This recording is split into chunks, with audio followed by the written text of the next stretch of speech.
Une augmentation de 3,9% du commerce extérieur. Les autorités douanières chinoises ont fait état vendredi de la performance relativement stable de la Chine pour le premier semestre 2019, alors que les importations ont bondi de 1,4% et les exportations ont progressé de 6,1%. Cela s'est traduit par un excédent commercial de plus de 1200 milliards de yuan, soit un peu moins de 180 milliards de dollars américains, une croissance de plus de 40% en glissement annuel. Les chiffres ont également montré un changement dans la structure du commerce extérieur de la Chine. Le premier semestre de cette année a été marqué par une augmentation des exportations de produits de haute qualité à plus forte valeur ajoutée, notamment des voitures à énergie nouvelle, des équipements médicaux et des robots industriels.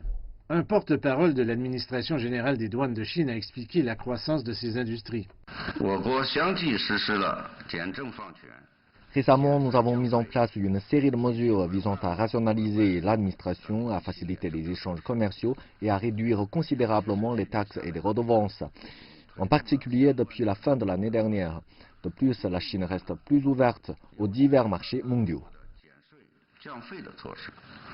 Selon M. Li, les destinations d'exportation ont également connu des changements importants.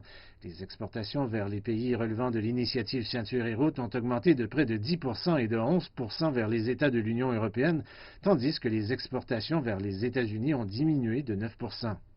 La Chine a signé un total de 17 accords avec 25 partenaires commerciaux. Et pour le premier semestre de 2019, les exportations vers ces partenaires ont augmenté de près de 40%. Outre les chiffres de croissance régulière, les autorités chinoises ont déclaré que la structure commerciale du pays continuait de s'optimiser et que les forces motrices se modifiaient plus rapidement.